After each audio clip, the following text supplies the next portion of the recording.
नहमदुहु व नुसल्ली अला रसूलिहिल करीम अम्मा बाद फ़ाऊज़ु बिल्लाहि मिनश्शैतानिर रजीम बिस्मिल्लाहिर रहमानिर रहीम। अस्सलामु अलैकुम व रहमतुल्लाहि व बरकातुहू। उम्मीद करती हूँ आप सब खैरियत से होंगे। अल्लाह ताला का फजल व करम हो आप सब पर। अल्लाह के नबियों ने घर से बाहर निकल कर अल्लाह का दीन फैलाया। कोई भी नबी ऐसा नहीं जिसने घर बैठे दावत दी हो कि लोग मेरे पास आएंगे, नहीं, बल्कि हर नबी ने घर घर जाकर दीन हक को फैलाया। एक मर्तबा हज़रत दाऊद अलैहिस्सलाम ने क्या किया कि एक बहुत बड़ा इबादत खाना मुकर्रर किया, बहुत बड़ा इबादत खाना बनाया जिसकी दीवारें इतनी ऊंची रखी कि कोई भी छलांग कर अंदर नहीं आ सकता था, कि उसकी दीवारें बहुत ऊंची रखी और दरवाज़ा लगाया और कहा, फरमाने लगे कि मैं दीन की दावत हर रोज़ दूंगा, लेकिन एक दिन मैं अकेला यहाँ बैठकर अपने रब की इबादत करूँगा ताकि मुझे कोई भी परेशान ना करे। मैं अकेला बैठकर उस अल्लाह की इबादत करूँगा। अब वो अंदर चले जाते हैं, दरवाज़े पर ताला लगा देते हैं और जाए नमाज पर बैठ जाते हैं इबादत करने। अब अल्लाह ताला को उनकी ये बात पसंद ना आई तो अल्लाह ताला ने अपने फ़रिश्तों को इंसानी शक्ल देकर 2 फ़रिश्तों को उनके पास भेजा। जब वो आए तो हज़रत दाऊद अलैहिस्सलाम परेशान हो गए कि दीवारें इतनी ऊंची हैं कि कोई अंदर नहीं आ सकता और दरवाज़े पर भी ताला है, तो ये कौन लोग हैं और कैसे आ गए। तो उनसे पूछा कि आप कौन हैं, तो वो कहने लगे हम दोनों के दरमियान झगड़ा हो गया है, आप डरे नहीं, बस हमारे दरमियान सुलह करवा दें।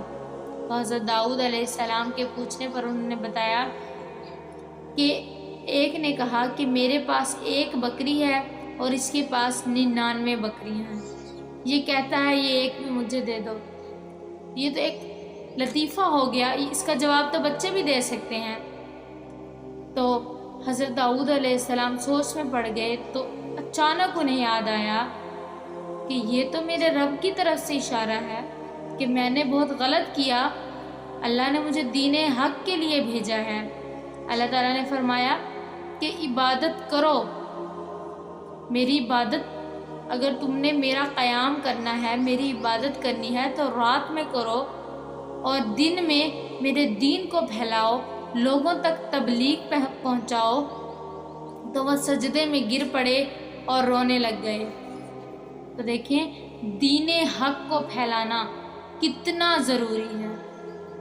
इबादत भी करें अल्लाह के लिए, रातों को जागें, लेकिन दीन हक भी फैलाएं।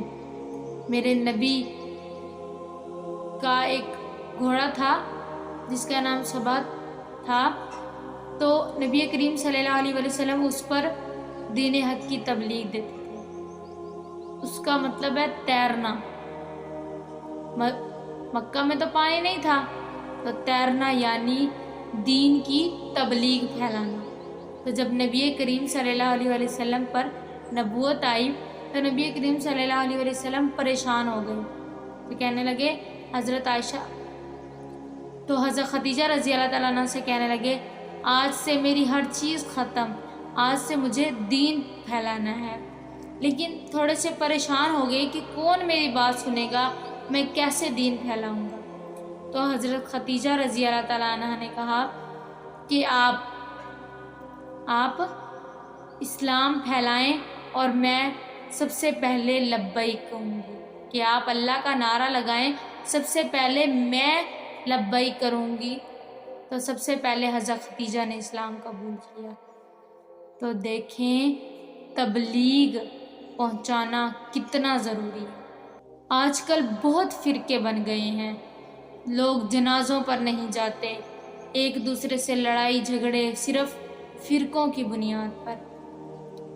मेरे नबी से पूछा कि सबसे अच्छा अमल कौन सा है, जिसे हमारे ज़ुबान में कि سب سے اچھا کس کا دین ہے، کہ سب سے اچھا کس کا دین ہے، تو میرے نبی نے فرمایا عمدہ اخلاق، کہ جس کا اخلاق بہترین ہوگا، جس کے اندر حسن اخلاق ہوگا، اس کا دین سب سے بہتر ہوگا۔ اور آج ہر کوئی اپنے اپنے فرقے بنائے بیٹھا ہے اور ان فرقوں کی بنیاد پر لڑائی جھگڑے کر رہا ہے، دوسروں کی خوشی اور غم سے دور ہو رہا ہے۔ لہٰذا اپنے دین کو پھیلائیں۔ اگر آپ کو ایک حدیث بھی آتی ہے اس کو بھی پھیلائیں اور اپنے اندر حسن اخلاق کو پیدا کریں۔ وآخر دعوانا الحمد للہ رب العالمین۔ جزاک اللہ، خدا حافظ۔